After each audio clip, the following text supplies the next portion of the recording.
सरकार ने 18 साल से ज्यादा उम्र के लोगों को वैक्सीनेशन का लक्ष्य रखा और इस टारगेट को पूरा करने के लिए सीरम इंस्टीट्यूट को 11 करोड़ वैक्सीन का ऑर्डर दे दिया। लेकिन सवाल दो है। पहला ये कि 130 करोड़ से ज्यादा की आबादी वाले देश में केवल 11 करोड़ वैक्सीन से क्या होगा, और दूसरा सवाल ये कि अगर इसी सुस्त रफ्तार से चलेगा वैक्सीनेशन तो देश में युवाओं को, हर युवा को वैक्सीन कब तक मिल पाएगी।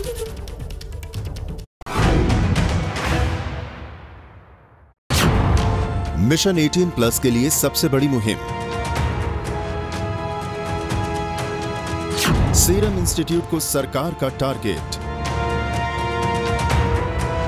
कुछ महीनों में देश को मिलेगी 11 करोड़ संजीवनी।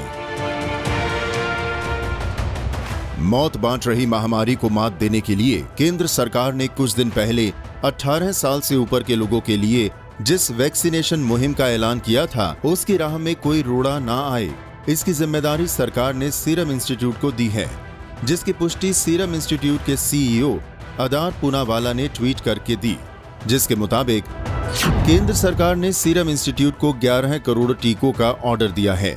इसके लिए 1725.50 करोड़ रुपए की एडवांस पेमेंट भी की जा चुकी है।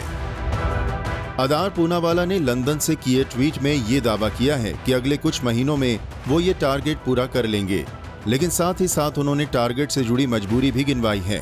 अपने बयान में अदार पूनावाला ने कहा है कि serum institute of India Covishield का उत्पादन बढ़ाने के लिए हर संभव प्रयास कर रही है। हालांकि रातों रात टीके का प्रोडक्शन नहीं बढ़ाया जा सकता है। टीके का प्रोडक्शन एक खास प्रक्रिया होती है जिसमें समय लगता है।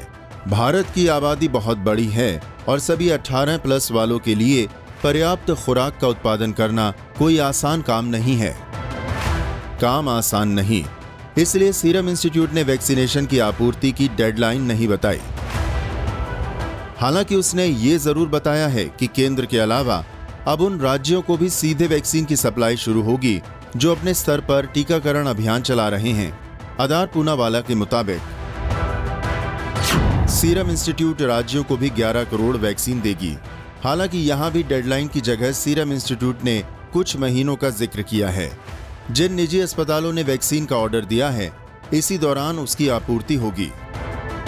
18 साल से ऊपर के लोगों को वैक्सीनेशन का अभियान 1 मई से शुरू होना था, लेकिन टीके की कमी की वजह से ये काम पहले ही दिन डिरेल हो गया था और अब ये सुस्त रफ्तार से चल रहा है। सोमवार को दिल्ली के 301 सेंटर्स में 18 से ऊपर के लोगों के लिए वैक्सीनेशन शुरू किया गया।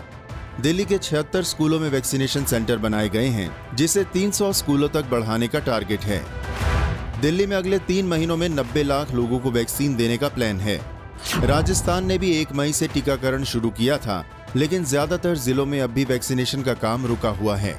मध्य प्रदेश में 5 मई से 18 साल से ऊपर के लोगों को वैक्सीन लगाई जाएगी, जिसके लिए 5 करोड़ 19 लाख डोज की जरूरत पड़ेगी।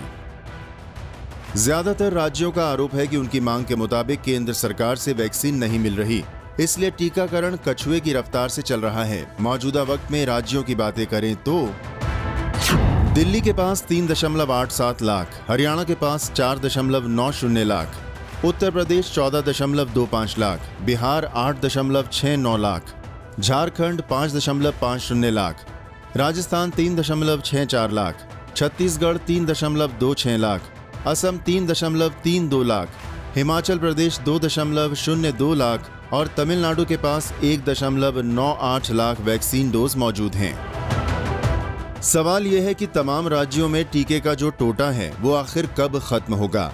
केंद्र सरकार के मुताबिक केंद्र ने अभी तक राज्यों को 16 करोड़ 54 लाख वैक्सीन डोज मुफ्त दी हैं। इसमें से 15 करोड़ 79 लाख वैक्सीन की खपत हो चुकी है। हालांकि इसमें से कुछ वैक्सीन बर्बाद भी हुई हैं। राज्यों के पास अभी वैक्सीन की 75 लाख से ज्यादा डोज मौजूद हैं। अगले 3 दिन में राज्यों को 59 लाख डोज मुहैया कराई जानी है।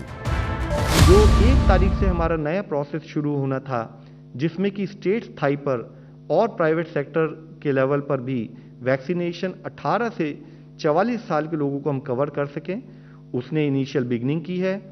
करीब 18 लाख लोगों को उसमें वैक्सीनेशन के लिए कवर किया गया है और धीरे धीरे इस स्थिति में भी हम एक गति पाएंगे।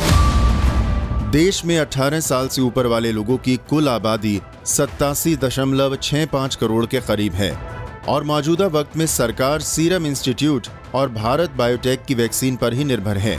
दोनों कंपनियां युद्ध स्तर पर भी काम करें तब भी कुछ महीनों में इतना बड़ा टारगेट पूरा नहीं कर सकती।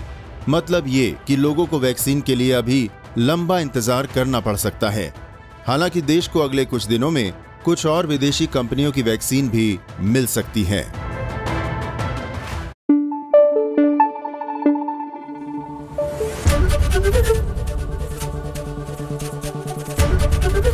एबीपी न्यूज आपको रखे आगे।